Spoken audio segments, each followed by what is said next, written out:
Okay. என்ன? Okay, நம்ம பிரபா சங்கீத்துக்கு போயிடலாம் அப்போ. சரியா? சரிங்க. சரி, இப்போ நான் உங்களுக்கு வந்து ஷேர் பண்றேன், அந்த பேஜை ஷேர் பண்றேன், பாத்துங்க. சரிங்க. ஸ்கிரீன்ல வந்துருச்சாயா பாட்டு? பாருங்க. வந்துருச்சியா தெளிவா வந்துருச்சு. ஓகே. பாடல் எண் வந்து 3653. இது வந்து சமஸ்கிருத பாடல். இந்த பாடலை வந்து நம்ம விருப்ப பாடலாக பதிவிட்டிருந்தவர் வந்து நம்ம ஐயா மாயாதீதா அவர்கள். இது வந்து சிவபெருமனை பற்றிய இது துதி பாடல். இது இப்ப சாதாரணமா நம்ம இறைவனை வந்து துதித்து போற்றி அவனிடத்துல இருந்து எதையும் நம்ம வந்து வேண்டுவது இல்லை. கரெக்டு தானே? நம்ம ஆனந்த மார்க்க சிஸ்டத்துல இறைவனை வந்து போற்றி பாடி அவனிடத்துல எதுவுமே நாம வேண்டுவதில்லை. ஆனா இங்க பாபா வந்து சிவனை பற்றி பல பாடல்கள் கொடுத்திருக்காரு, கிருஷ்ணனை பத்தி நிறைய பாடல்கள் கொடுத்திருக்காரு. சிவனுடைய பாடல்களை கம்பேர் பண்ணும்போது நீங்க கிருஷ்ணா பாடல் பார்த்தீங்கன்னா நூற்றுக்கணக்கான பாடல்களை வந்து பாபா கொடுத்திருக்காரு. இப்போ இங்க என்ன அப்படின்னா, நமக்கு வந்து சிவனும் தாரக பிரம்மா தான், கிருஷ்ணனும் தாரக பிரம்மா தான்.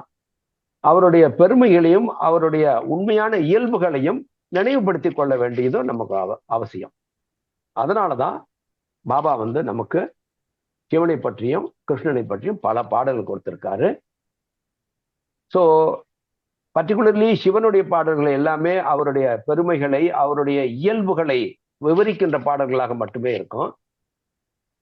கிருஷ்ணனுடைய பாடல்கள் எடுத்து பாடுகின்ற பொழுது பார்க்கின்ற பொழுது நீங்க பாத்தீங்கன்னா அது பக்தியோடு இணைந்ததாக, நீங்க வந்து கிருஷ்ணனாகவே நீங்க வந்து கிருஷ்ணனாக அவனை வந்து நீங்க நம்ம தாரக பிரம்மாவை வந்து ஒரு கிருஷ்ண பாவத்திலேயே நீங்க வந்து அவரை இணைத்துக் கொள்கின்ற அளவுக்கு அந்த பக்தி உணர்வுகளை தருகின்ற அந்த பாடல்களை எல்லாம் அதுல கொடுத்திருப்பாரு. சரி, அப்படி பார்க்கும்போது நம்ம இன்னைக்கு இந்த சமஸ்கிருத பாடல் எண் 3653. ஸோ இந்த பாடலை வந்து முதல்ல நம்ம பாடிடலாம் ஒரு முறை. சரிதானே? சரிங்க. சிவசங்கர சிவசங்கர हे शुभंकर विश्वबीज प्रभु करुणाकर रजताद्रिनिभ चंद्रशेखर रत्न उज्ज्वल मंगलाधार विश्वबीज प्रभु करुणाकर शिवशंकरः परशुमृगवराभीतिकरं त्वां नमामि सततं कुरु कृपां माम्।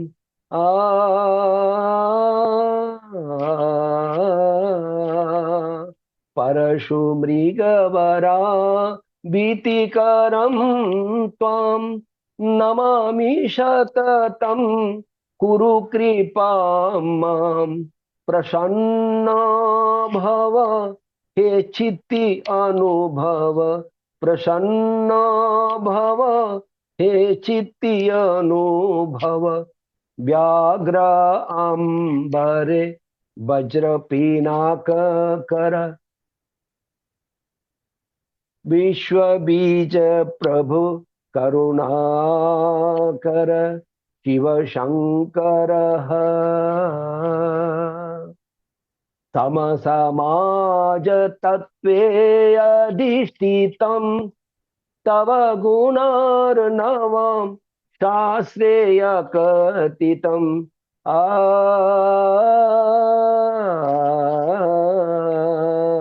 समसमाज तत्वे अधिष्ठितं तव गुणार्णवं शास्त्रेय कथितं।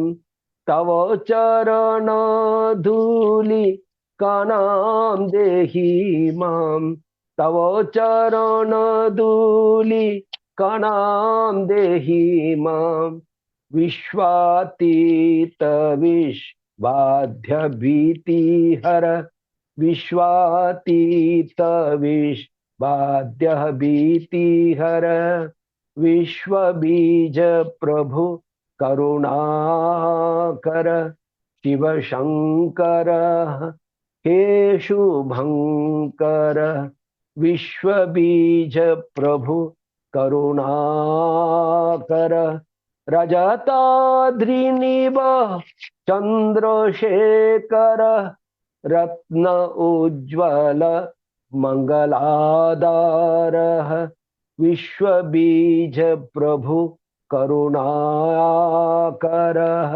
शिव शंकर.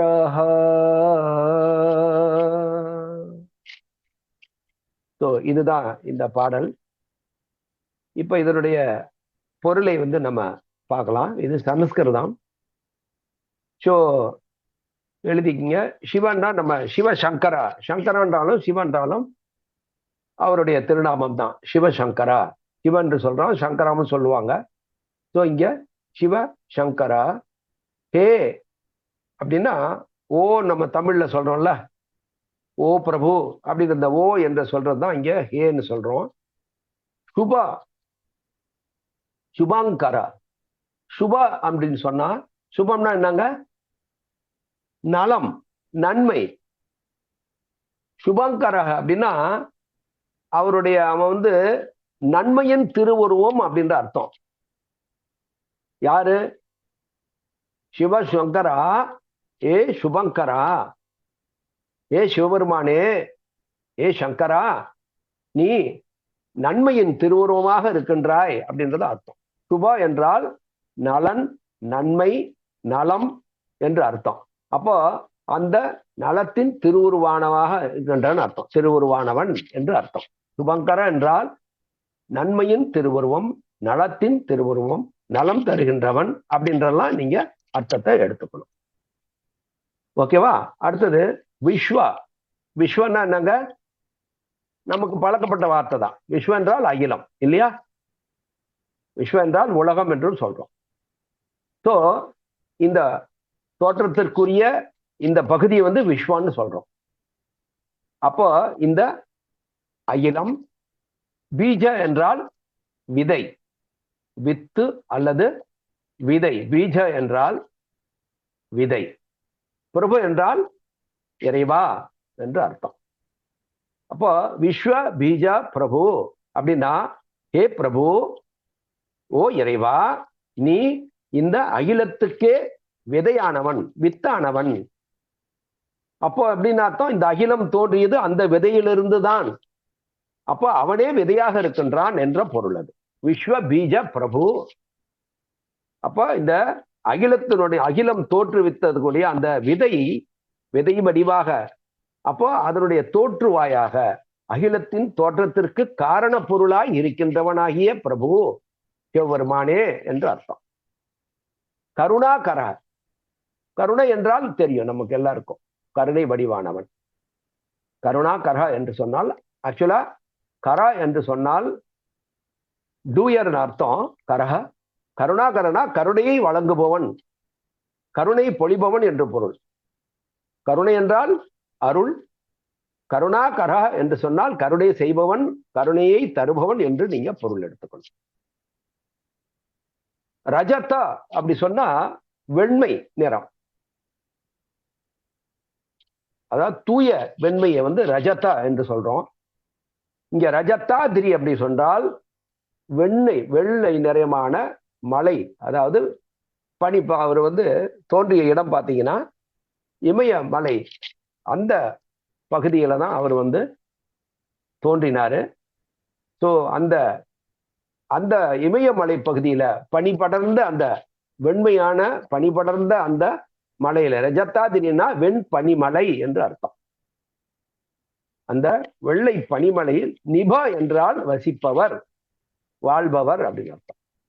அப்போ அவர் வாழ்ந்த இடம் வந்து பாத்தீங்கன்னா, ஸோ அதுல வந்து அவருடைய தோற்றத்தை, அவருடைய இதெல்லாம் பாபா இதுல சொல்றார். அவருடைய பண்புகள் எல்லாம், அவர் தோற்றம் எப்படி இருந்ததுன்னு.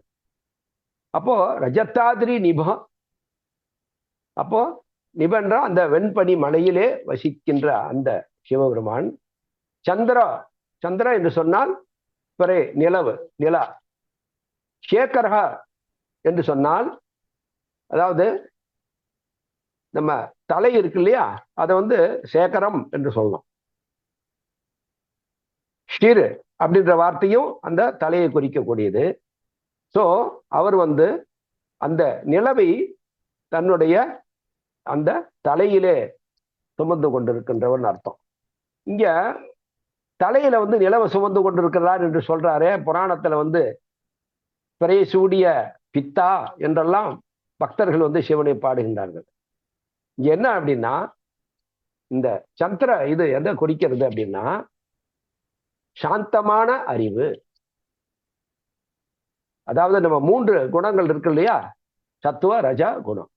ஸோ அவருடைய அந்த அறிவானது அந்த சத்துவ குணமான தன்மை கொண்ட அறிவை உடையவன் என்ற அர்த்தம், ஞானத்தை உடையவன் என்ற அர்த்தம். இங்க வந்து நிலா வந்து தலையில தூக்கி வச்சுக்கிட்டாருன்ற மாதிரி படத்துல வரைகிற மாதிரி அப்படி அர்த்தம் அல்ல. ஆனாலும் அங்க வர்ணிக்கின்ற பொழுது சந்திர சேகரக, தன்னுடைய தலை மீது அந்த நிலவை, பிறை நிலவை சூடியவனே என்றெல்லாம் நாம் பார்க்கிறோம். பட் நீங்க பொருள் தெரிஞ்சு கொள்ள வேண்டியது அதுதான். அவருடைய நெற்றிக்கு மேலதான் அந்த இது வந்து அணிந்திருப்பாரு. சோ அதுதான். அப்போ பனிமலை வாழ்பவனே, பிறை சூடிய சிவனே, சேகரக்க. ரத்னா, ரத்னா என்று சொன்னால் விலை மதிப்பு இல்லாத மாணிக்கங்களை நம்ம வந்து ரத்னம் என்று சொல்றோம். அப்போ விலை மதிப்பு இல்லாத அந்த மாணிக்க கற்கள் நம்முடைய ரத்னங்கள்லாம் இருக்குங்க. அப்போ உஜ்வலன்னா அப்படி ரத்னா ஜொலிக்கின்ற அந்த கற்களை போன்றவன். அந்த கற்கள் எல்லாம் நீங்க வந்து பாத்தீங்கன்னா அந்த இந்த ஸ்டோன்ஸ் எல்லாம் நீங்க பாத்தீங்கன்னா அப்படி வெளிச்சத்தை பட்டுச்சுன்னா அப்படியே டால் அடிக்கும், அதுல ஜொலிக்கும். அது அதான் ரத்ன உஜ்வல அப்படின்னா இங்க என்ன அர்த்தம்னா, அது மாதிரி அவனுடைய தேகமானது அந்த ரத்தனங்களை போல அப்படியே ஒளிரக்கூடிய தோற்றத்தை உடையவன் அர்த்தம். இங்க ரத்தன உஜ்வல்னா ஏதோ ஆடை அணிகலங்களை வந்து ரத்தன கற்களை அணிந்தவன் என்ற அர்த்தம் அல்ல.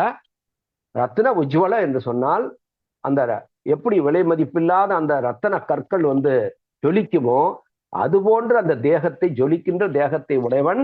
மங்களாதரக, மங்களம். மங்களம்னா தெரியலையா, மங்களம்னா நல்ல சிறந்த, அதாவது நன்மை தரக்கூடிய நல்லதுன்னு அர்த்தம். சுபங்கர, சுபா, மங்களா அப்படின்னா பாத்தீங்கன்னா ஏறத்தாழ ஒரே அர்த்தத்தை உடைய சொற்கள் தான் இது. மங்களாதரக. அப்போ அவனுடைய தோற்றமே அந்த மங்களத்தின் திருவுருவானவன், நன்மையின் திருவுருவானவன், ரத்தனத்தை போல ஜொலிக்கக்கூடியவன் அப்படின்னு அர்த்தம். சரிங்களா? எழுதிக்கிறீங்களா? ஒவ்வொரு வேர்டுக்கும் மீனிங்கை தனியா எடுத்துங்க. ஆனா அர்த்தம் எப்படி எடுத்துக்கணுன்றதுக்கு நீங்க புரிஞ்சுக்கணும். அடுத்தது பரசு அப்படின்னா, நம்ம அவர் வந்து கையில வந்து பயங்கரமான ஒரு ஆயுதத்தை, அது வந்து பாத்தீங்கன்னா அது நம்ம கோடரி போன்ற ஒரு ஆயுதத்தை வந்து அவர் கையில வைத்திருந்ததாக சொல்லப்படுகிறது. அந்த இதுல அத வந்து அவரை பாத்தீங்கன்னா, இப்ப இதுல பாத்தீங்கன்னா வச்சிர காட்டுரா குசும கோரக்க அப்படின்ற பாடல்ல பாத்தீங்கன்னா அவர் பார்த்த உடனே அச்சம் தரக்கூடியவராக தான் இருப்பார். ஆனா அவருடைய இதயம், கோரக்கா என்றால் இதயம், குசும என்றால் மலர் போன்ற மென்மையானதுன்னு அர்த்தம். குசும கோரக் என்றால் மென்மையான இதயத்தை கொண்டவன். ஆனா அவனோட தோற்றத்தை பார்த்தீங்கன்னா அச்சத்தை தரக்கூடியதா இருக்குமா. அவர் வந்து அந்த பரசு என்று சொல்லக்கூடிய அந்த கோடரி போன்ற ஆயுதத்தை தன்னுடைய கையில வைத்திருப்பாராம். பரசு என்றால் அப்போ அந்த கோடரி அப்படின்னு எழுதிங்க. ஏன்னா அதுல வந்து அந்த ஆயுதத்தை தான் சொல்லப்பட்டிருக்கிறது. அதுல மிருகா என்றால் அந்த அவர் கூடயே பாத்தீங்கன்னா சில நீங்க புராண கதைகள்ல கூட பாத்தீங்கன்னா பசு வந்து அவர் கூட இருக்கிற மாதிரியே வந்து சில இதெல்லாம் போட்டிருப்பாங்க. நீங்க சிவனுடைய கோயில்கள் பாத்தீங்கன்னா நந்தி என்ற ஒரு இதை கூட வந்து கோயில்கள் வச்சிருப்பாங்க. அதனுடைய அர்த்தத்தை வேற மாதிரி மாற்றி போட்டிருக்கிறாங்க. விலங்குகளுக்கு எல்லாம் கூட அங்க பாதுகாப்பை அளித்தவன் சிவபெருமான். வரா என்று சொன்ன வரா பீதி, பீதி என்றால் பயம். எழுதிங்க, பீதி என்றால் அச்சம். வரா பீதி கரம் என்றால், கரம்னா செய்யறது, அதாவது இந்த அச்சத்தை நீக்குகின்ற அந்த ஒரு வரத்தை, அவர் வந்து அபயத்தை, பாதுகாப்பை, வர என்றால் பாதுகாப்பு, வரம் என்று சொல்லணும். பீதி என்றால் அச்சம். அப்போ இந்த அச்சம் தரக்கூடிய இந்த ஆயுதத்தை வைத்து கொண்டு அவர்கள் வந்து மிருக வதை செய்கின்றவர்கள்லாம் கூட அவர் வந்து பயமுறுத்தி அந்த மிருகங்களை எல்லாம் கூட அவர் வந்து பாதுகாத்தாரு. பசுபதி அப்படின்னும் பேரு கேள்விப்பட்டிருப்பீங்க. பசு என்றால் அனிமல்ஸ், விலங்குகள். அப்போ பசுக்களையும், அதாவது பசு என்றால் வெறும் பசுமாடு அல்ல, விலங்குகள்னு அர்த்தம். ஸோ அந்த அந்த விலங்குகளுக்கும் அவர் வந்து பாதுகாப்பு அளித்தவன். தொம்னா நீ, துவாம்னா நீன்னு அர்த்தம். அடுத்தது நமாமி என்று சொன்னால் நாம வணங்குவேன், வணங்குகிறேன் அர்த்தம். சததம் என்றால், சதா என்றால் நீங்க சதம் என்று சொல்றோம்ல, தமிழ்ல கூட கேள்விப்பட்டிருப்போம். சதம் என்றால் எத்தனைங்க? சதம் என்று சொன்னால் எத்தனை?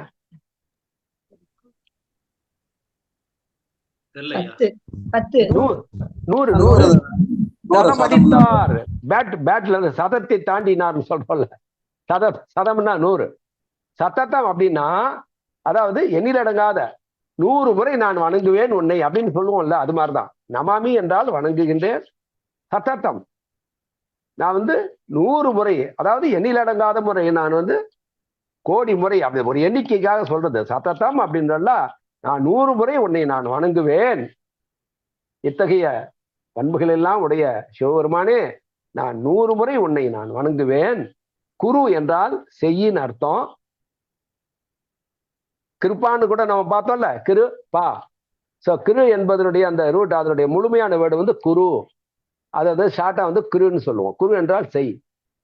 கிருப்பாம், கிருப்பானா கருணை, அருள் செய் அப்படின்னு அர்த்தம்.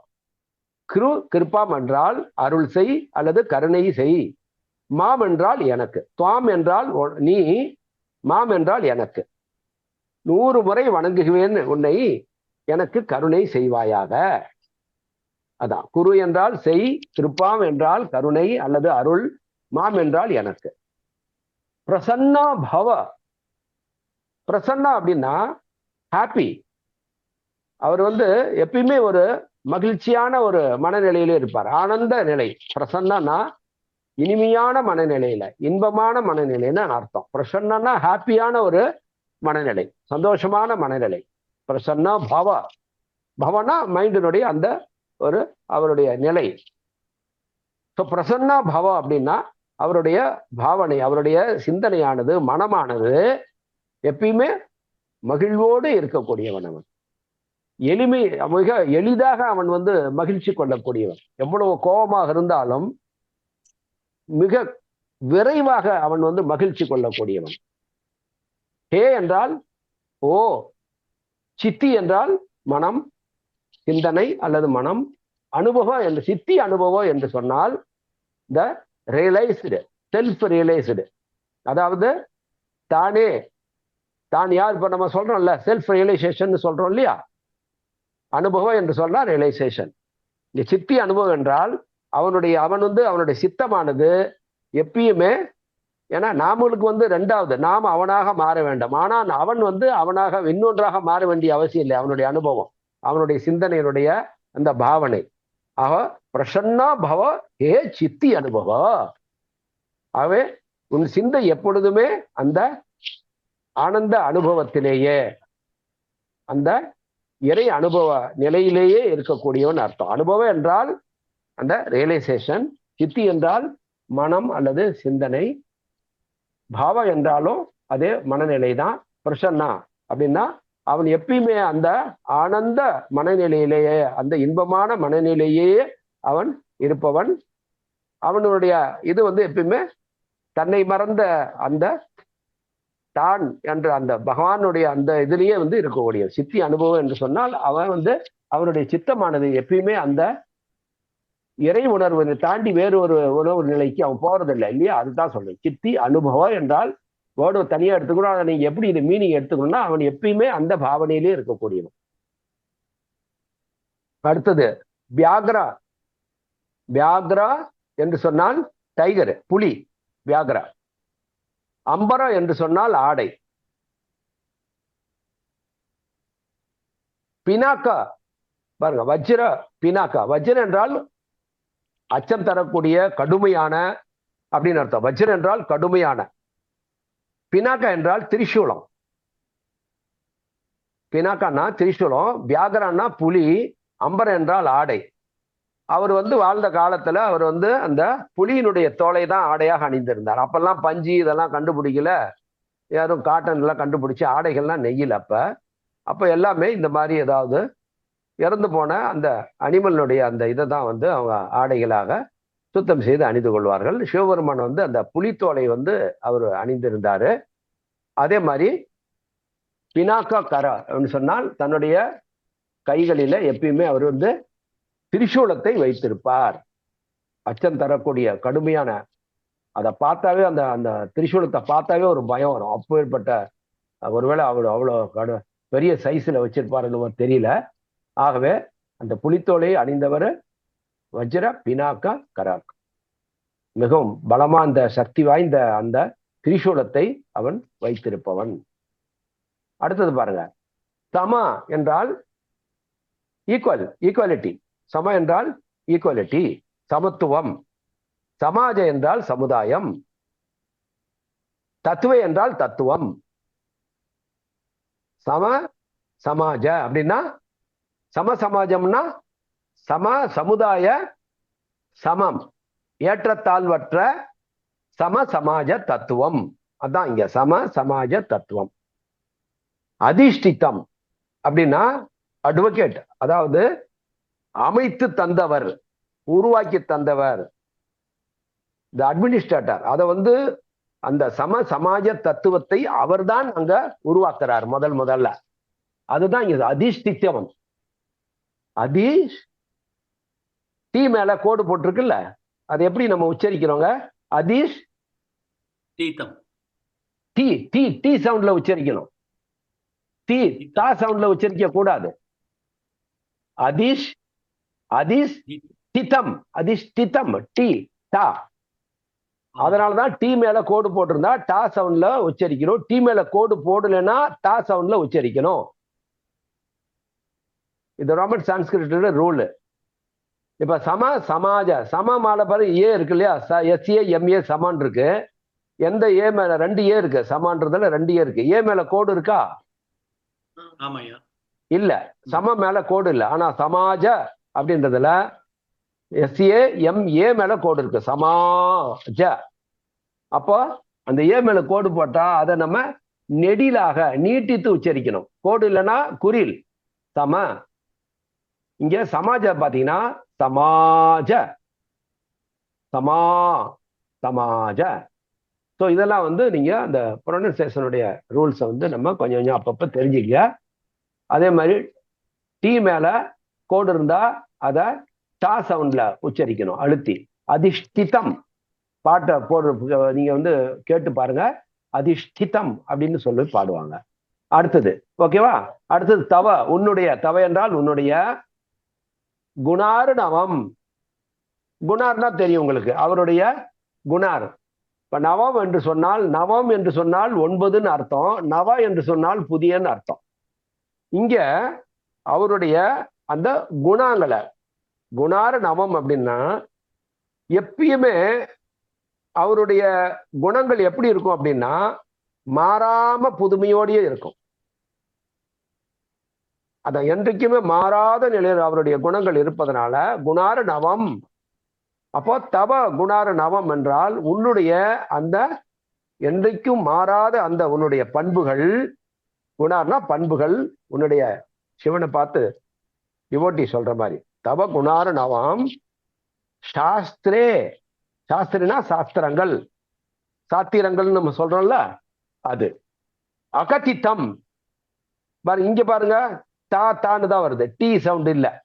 அக டி தம், டிஏஎம் தம். அங்க டிஏஎம் டம்னு படிக்க கூடாது, தம்னு தான் படிக்கணும். அந்த டி மேல கோடு போட்டா டம்னு படிக்கணும். அங்க கோடு இல்லாதனால அகதி தம். இந்த கதித்தம் அப்படின்னு சொன்னா டு ஸ்பெல் அதாவது சொல்வது. அகதித்தம் என்றால் சொல்ல முடியவில்லை. கதித்தம் அப்படின்னா சொல்றது, அகதித்தம் அப்படின்னு சொன்னா சொல்ல முடியாது. அதாவது உன்னுடைய தவ குணாறு நவம் என்றென்றும் இந்த நிலைத்திருக்கக்கூடிய உன்னுடைய பண்புகளை சாஸ்திரங்களாலும் சொல்ல முடியாது அப்படின்னு அர்த்தம். சாஸ்திரே அகதித்தம். எந்த சாஸ்திரத்தாலையும் உன்னுடைய பண்புகள் என்னன்றத எந்த சாஸ்திரமும் சொல்லி முடியாதுன்னு அர்த்தம். சரியா? எழுதிக்கிட்டீங்களா? அகதித்தம், கதித்தம், அகதித்தம். ரெண்டாவது வந்து புரிஞ்சுங்க. சாஸ்திரனா சாஸ்திரங்கள், தவன்னா உன்னுடைய. அடுத்தது அடுத்த லைன்லயும் பாருங்க, தவ சரண். இப்ப சரண்னா பாதங்கள், தவன்னா உன்னுடைய. தூளி என்று சொன்னால் டஸ்ட், அவருடைய பாத துகள்கள், தூளி. கணம் அப்படின்னா, கணம் அப்படின்னு சொன்னா ஒரு சின்ன துளின்னு, அது சிறிதளவு. உன்னுடைய பாதத்தில் இருக்கக்கூடிய அந்த துகளை, ஒரு சின்ன துகளை தேகி அப்படின்னா கொடுன்னு அர்த்தம். To give. தேகினா கொடு, மாம்னா எனக்கு. இப்ப இங்க என்ன சொல்றாரு? தவ சரண தூளி கணம் தேகி மாம். ஒரு சின்ன உன் காலில் ஒட்டி இருக்க ஒரு சின்ன தூசை கொடுன்னு. எதுக்கு? பாக்கெட்ல வச்சுக்கிறதுக்கா? அப்படின்னா என்ன பொருள் அப்படின்னா, ஒரு சிறிதளவு உன்னுடைய கருணையை தந்தால் போதும். உன்னுடைய திருப்பாதத்துல சும்மா அப்படி தூசு ஒட்டிட்டு இருக்கிற மாதிரி எனக்கு ஒரு இடத்த கொடுன்னு அர்த்தம். அப்படி புரிஞ்சுக்கணும் அந்த அர்த்தத்தை. அதுதான் முக்கியம். அதனால இங்க வந்து உன் காலில் ஒட்டி இருக்க தூசை எனக்கு கொடு, சின்னதா கொடுத்தா போதும் அப்படின்ற அர்த்தம் இல்ல.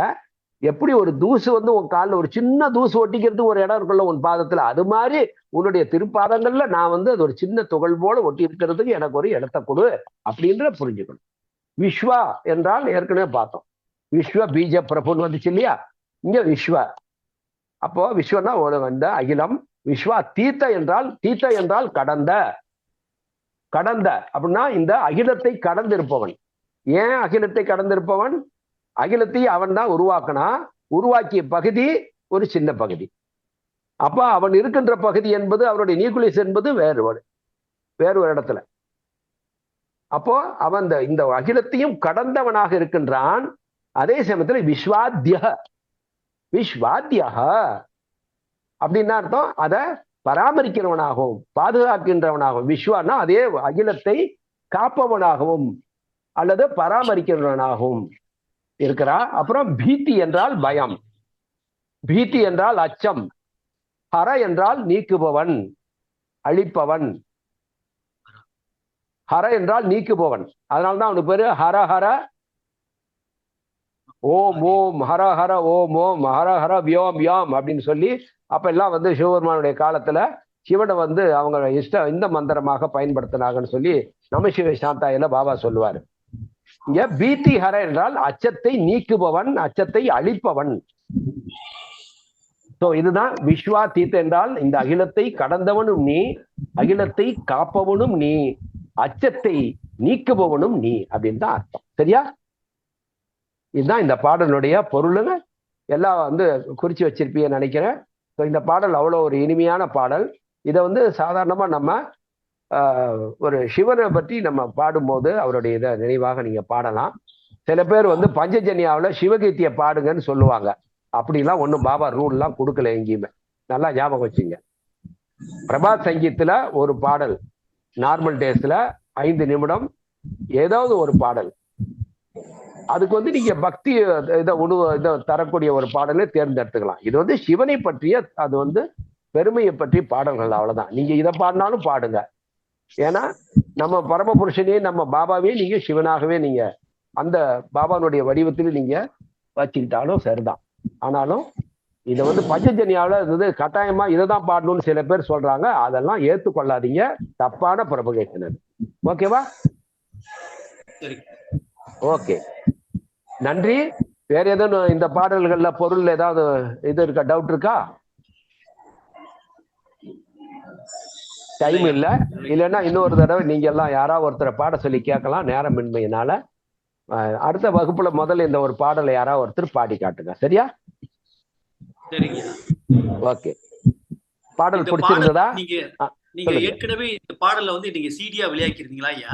நீங்களும் டாடாவும் ஆமா, நம்ம இவரு தீர்த்த தேவானந்தாவும் அவர் ஆமா. வந்து இந்த சிவகீர்த்தியும் கிருஷ்ண பாடல்களையும் வந்து சிடியா வெளியிடலாம்னு சொல்லியிருந்தாரு. அப்ப நான் தமிழாக்கம் பண்ணி அதை வந்து ஒரு லேடியினுடைய இதுல அவங்க வந்து தமிழ்ல எல்லாம் டப்பிங் ஆர்டிஸ்ட் அவங்ககிட்ட வந்து ஆஹா. தமிழாக்கத்தை கொடுத்து அதை வந்து அதை பேச சொல்லி அதுக்கப்புறம் அந்த பேசி முடிச்சதுக்கு அப்புறம் ஒரு பாடலும் அதை கொடுத்துருப்போம். அது ரொம்ப வருஷம் ஆச்சு. தமிழ்நாட்டுல அவர் இருந்தப்ப ஊரப்பாக்கத்துல அவர் போஸ்டிங் பண்ணியிருந்தாங்க.